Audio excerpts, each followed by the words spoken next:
तत्कालीन शिक्षणाधिकारी किरण लोहार यांच्यासह पत्नी व मुलांवर सोलापुरात गुन्हा दाखल, तपासात आढळली इतकी बेनामी मालमत्ता। सोलापूर जिल्हा परिषदेचे तत्कालीन प्राथमिक शिक्षणाधिकारी किरण लोहार यांच्यासह त्यांच्या पत्नी आणि मुलावर सोलापूरच्या सदर बाजार पोलीस ठाण्यात गुन्हा दाखल करण्यात आलाय। त्यांच्याकडे तब्बल 5,85,00,000ची बेनामी मालमत्ता तपासात आढळून आली आहे। लाचलुचपत प्रतिबंधक विभागाचे पोलीस निरीक्षक उमाकांत महाडिक यांनी ही फिर्याद दाखल केली आहे। किरण अनंत लोहार वयवर्ष 50, शिक्षणाधिकारी प्राथमिक शिक्षण विभाग, जिल्हा परिषद सोलापूर।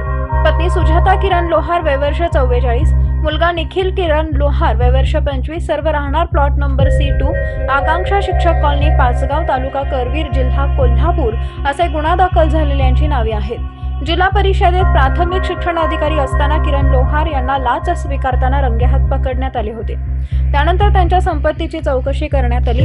लोकसेवक किरण लोहार, शिक्षणाधिकारी प्राथमिक, जिल्हा परिषद सोलापूर यांनी लोकसेवक या नात्याने कर्तव्य करत असताना परीक्षण कालावधीमध्ये भ्रष्ट व गैरमार्गाने कायदेशीर आणि ज्ञात उत्पन्नापेक्षा अधिक किमतीची अशी 5,85,85,623 रुपये 8 पैसे किमतीची अपसंपदा केल्याचं व त्यांची पत्नी नामे सुजाता किरण लोहार व मुलगा निखिल किरण लोहार यांनी लोकसेवक किरण लोहार यांना भ्रष्ट मार्गाने अपसंपदा संपादित करण्यास अपप्रेरणा व सहाय्य केलं असल्याचं चौकशीमध्ये निष्पन्न झाल्याने त्यांच्या विरोधात वरील प्रमाणे गुन्हा नोंद करण्यात आला आहे। सोलापूर प्रतिनिधी अभित बागवान।